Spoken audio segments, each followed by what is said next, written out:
après, il y a le film Casablanca. Oui. Pourquoi ce choix qui revient? Qui revient beaucoup, parce qu'en fait c'est un des films, un grand classique, vraiment un des films qui a été le plus primé, etc. Et donc pour moi c'était intéressant de montrer comment quand quelque chose marche, on a un peu tendance à le refaire jusqu'à plus soif et vraiment continuer à faire un art ronronnant comme ça qui finalement justement ne provoque plus rien, ne met pas mal à l'aise, quoi. Quand vous avez écrit ce livre, est-ce que vous aviez des influences de séries, de films, de livres, d'auteurs? J'ai jamais vraiment... Parce que sur internet j'ai lu des références sur des blogs, des gens qui parlent de votre livre et qui citent des références, et je voulais savoir si ça... dans le livre, que ce soit la mythologie ou la pop culture, tout ce qui est... je fais mon miel de tout ça en fait, et je pense que je cherche aussi dans la construction du livre, il y a quelque chose qui est comme ça, d'une toile, d'un réseau, et qui cherche des choses dans l'inconscient collectif en fait. Et je pense que ça fait partie de ma manière de travailler, mais après j'ai pas une influence comme ça. Oui, c'est très large, hein, ça se voit. C'est très large, voilà, ça va mais vous lisez beaucoup, vous regardez beaucoup de films, de séries? Oui, je suis très avide de tout ça, de culture. Là on est sur un site internet où on parle beaucoup de lecture. Pour quelles raisons les internautes doivent lire votre bouquin, se transformer en lecteur? S'ils sont curieux, si ça les tente. Au-delà de ça, c'est au-delà de ça. Au-delà de ça. Vous proposez. Je sais pas. C'est pas une question piège, c'est au contraire pour leur donner envie de lire, de vous lire ce bouquin en particulier. J'ai jamais... C'est un bouquin,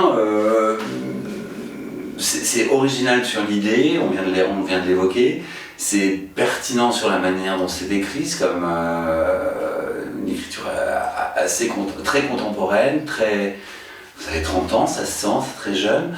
Justement, il y a une volonté aussi de petits chapitres, des histoires aussi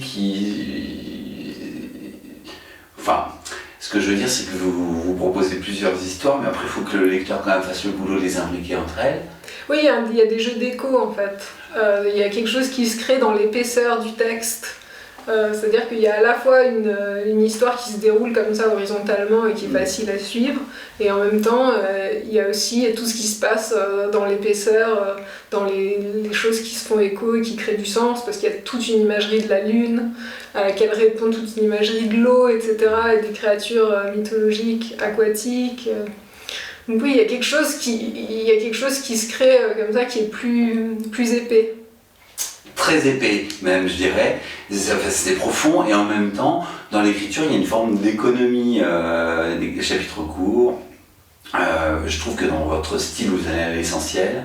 Oui, il y a eu un travail comme ça sur l'écriture qui était un travail de l'économie, en même temps restant assez poétique. J'avais pas envie que ce soit trop froid, parce qu'on me dit souvent c'est une écriture froide, et je pense que c'est par rapport au rythme qui est court, mais qu'il reste quand même quelque chose qui me caractérise, je pense, dans déjà mon travail précédent. C'est une écriture qui reste quand même assez poétique. Qu'est-ce qu'on vous a dit sur votre bouquin, parce que là ça fait un petit moment qu'il est sorti, qu'est-ce qu'on vous a dit sur votre bouquin, Ataraxia, qui vous a déplu? Qui m'a déplu Non, je sais pas, je pense qu'il y a certainement des gens à qui ça plaît pas du tout, ou qui comprennent pas, qui passent à côté, et ça on peut rien y faire. Vous le comprenez? Que ça peut arriver? Bien sûr, c'est évident que quand on fait quelque chose, on n'est pas là pour faire le consensus, pour plaire à tout le monde, c'est normal. Ouais. Et qu'est-ce qu'on vous a dit qui vous a plu? Toujours sur le roman. Quand les gens sont touchés et que ils ont vraiment apprécié, que vraiment ils ont compris tout ce que j'y avais mis, en fait, c'est hyper gratifiant, parce que quand on travaille comme ça, c'est un travail très solitaire, l'écriture, ça met des années, etc. On n'a pas forcément les lecteurs en face de soi en plus après. C'est vrai que quelqu'un qui fait un bon retour, c'est magnifique pour un auteur. On est sur 200 pages, ça fait petit livre, et pourtant, c'est très profond, il y a plein de choses dedans. Moi je trouve que c'est un boulot de titan que vous avez fait parce que, effectivement, vous n'avez pas cherché à faire un bouquin pour plaire, vous avez fait un bouquin qui vous tenait à cœur. Exactement, oui, et puis j'ai dû me battre pour ce livre, justement, j'ai quitté ma maison d'édition qui n'était pas très enthousiaste, et moi vraiment c'était un livre qui me tenait extrêmement à cœur.